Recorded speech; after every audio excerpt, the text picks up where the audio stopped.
Hi everyone, I hope you're all well.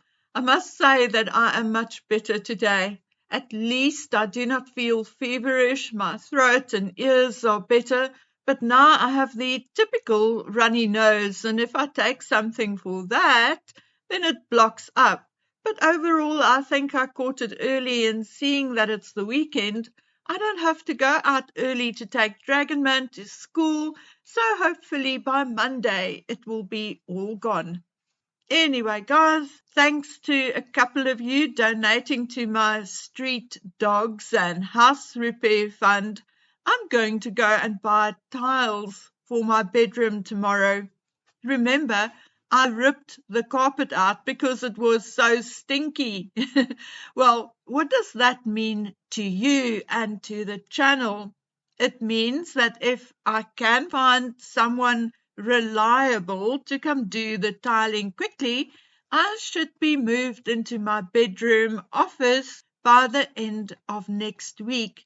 And for the first time since I started this channel, I will have a private corner to work in, to record from, and I may even open my camera, say once or twice per month, and talk to you face to face without someone walking past or having to clear the kitchen table first or making sure there are no school books or dirty dishes in the background.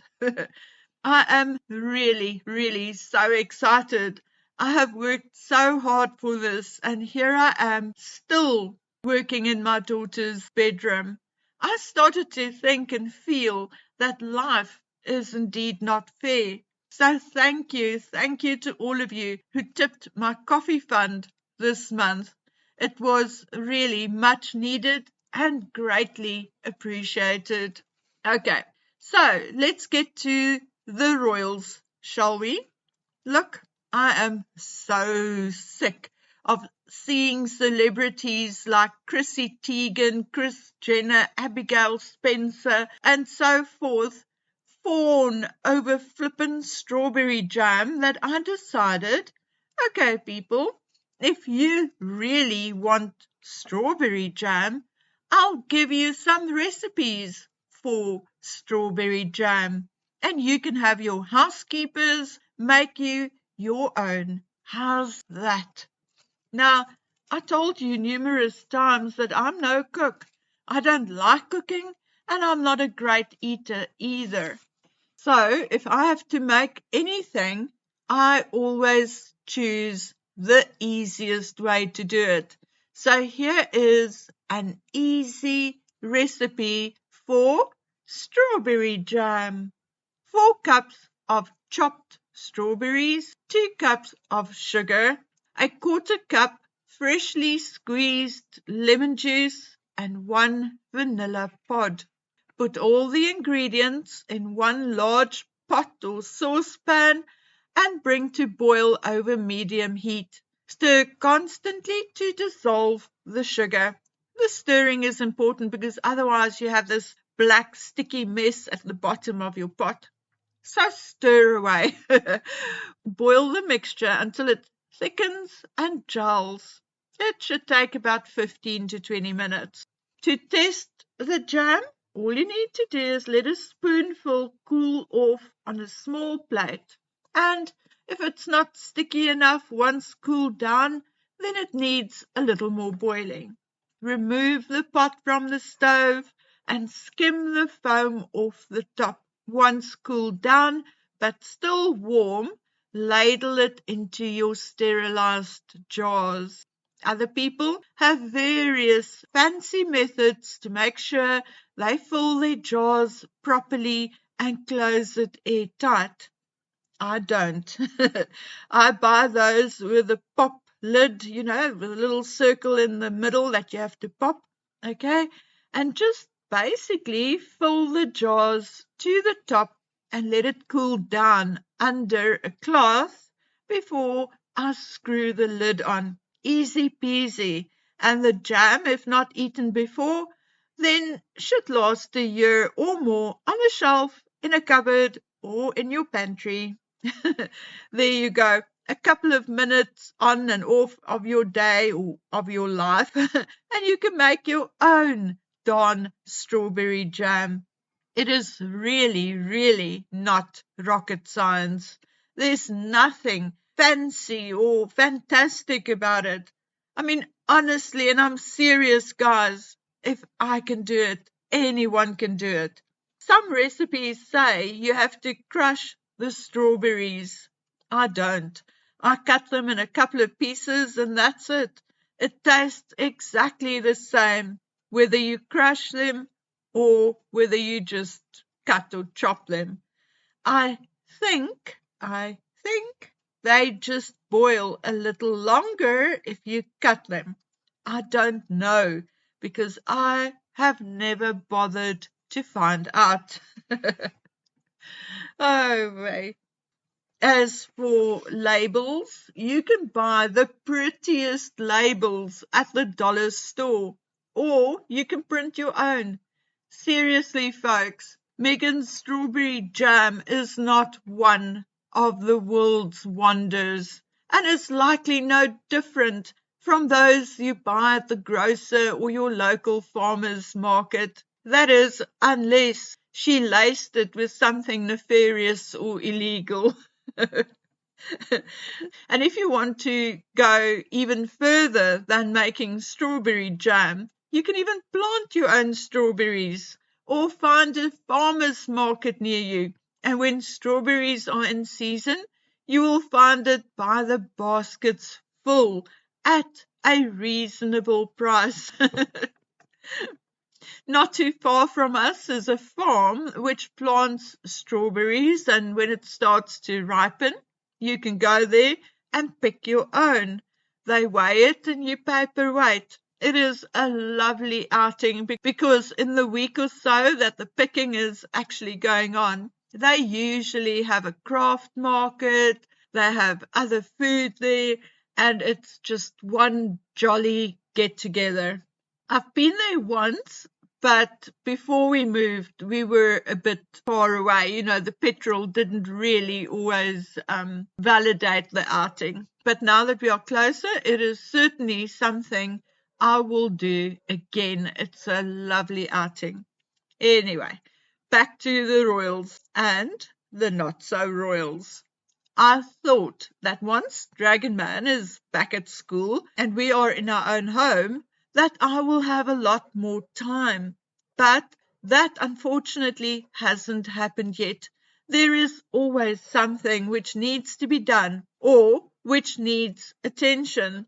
And for the past, say, 2 months, it was so bad that I hardly ever get to watch other creators' videos.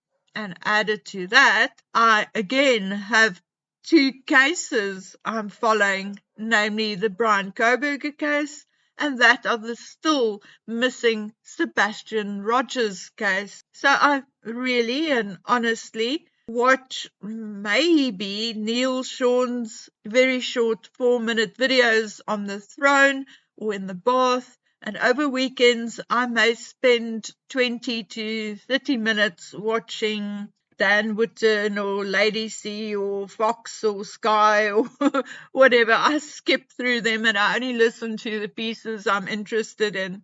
But one thing is very, very clear to me from listening to whatever I'm listening to, and that is that people in general are becoming more and more bored and sick and tired of the Harkles. But not only are people sick and tired of them, they're also becoming increasingly sick and tired of the two of them getting away with absolutely everything. Even the die-hard royalists or monarchists are now rumbling under their breath that Charles and Rishi Sunak should do their job and step up and do something. Besides all the shade and the lies Harry and Meghan had covered the royal family in, it is becoming comical how they are also using that ducal title to merge everything, from themselves to books to jam and one of these days dog food. You know, I think Megan has such a big chip on her shoulder, either thinking she will never be better or as good as the royals and the elite, or thinking she is better than anyone else. But whatever her delusional mind thinks, she clearly does not think that she can make it as Meghan Markle anymore. She clearly has no trust whatsoever in herself and therefore has to have that title to merge, be it strawberry jam or dog food. But whatever her or their reasons are as to why they are clinging to those titles, it is becoming an embarrassment for the monarchy, and if King Charles can't see it or does not know it, then his aides are not doing their job to properly inform him. But whoever is at fault or to blame, the King's office better wake up, because they are in deeper trouble than they may think. If the staunch royalists are moaning and groaning and pointing fingers, as they currently are, then the circus cannot continue. The monarchy's most loyal supporters are now in a place where they cannot stand the BS, the Harry and Meghan circus, and embarrassment much longer. And that, my dears, is the truth. Then there are also the constitutional issues surrounding the children. Lady C is indeed correct. The palace is hoping it will die down and go away, but it isn't, and it won't. It is not going to go away anytime soon, nor will it go away when the king is long gone and the children are adults. Until the people get straight answers to valid questions, the matter will not go away, and the children should be removed from the line of succession permanently, or until all legitimate questions are answered to the satisfaction of the people who are allowing them, the entire royal family, to be in the positions they are. I was reading comments under one of Neil Sean's videos, and from that it is clear that a large proportion of the American population, those who actually know who Harry and Meghan is, can't stand them anymore either. They want the truth about Harry's visa. They do not want to cover up, and if he lied on his application, then they want him deported like anyone else would be. Americans, it appears, are embarrassed by Meghan being an American and are in general so tired of the couple's pretentiousness that they can barely stand their faces on their screens, in their newspapers, magazines, or on television.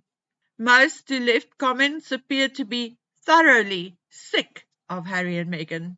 So what now?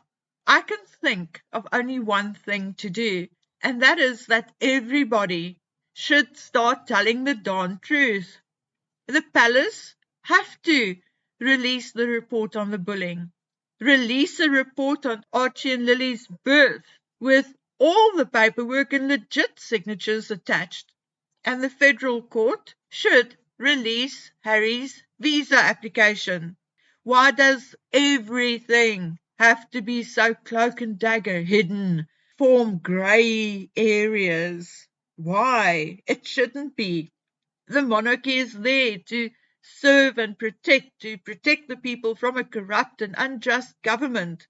But how can they do that if they themselves are corrupt or hiding nefarious actions and deeds? The problem is also that the longer this continues, the more everyone in the royal family gets tarred with the same brush. And that is not right nor fair. I was watching William interact with people and children during his visits yesterday and the day before, to him telling his dad jokes and the general warmth and ease with which he handles everyone. And I was thinking, what a wonderful king he would make. And I was watching Edward standing in for the king during the Anzac Day celebrations, and I was amazed how much he looks like the Queen's father, his grandfather George VI. And I thought, what a great, fantastic regent he would make if ever necessary. Now tell me, why? Why should the King and the British and American government tolerate Harry and Meghan's slimy, scheming BS one single day longer? Why? There are so many worthy people like William and Edward and their wonderful wives that neither England nor America nor the rest of the world really need the crazy disruptive influence of Harry and Meghan. No, sirree, we don't. Make that bullying report public, provide whatever real documents there are on the children, and release Harry's visa application. Don't go drip, drop a little bit here and a little bit there. Do it all in one go so we can analyze and discuss, so we can decide whether we were fair or unfair towards Harry and Meghan, and so that we can start trusting the monarchy and our governments again. Okay, guys, that's all from me for today. I have two very good ideas for two new videos, but for now, I'm going to tell you to take care of yourselves until we meet again on the next one. Love ya. Bye.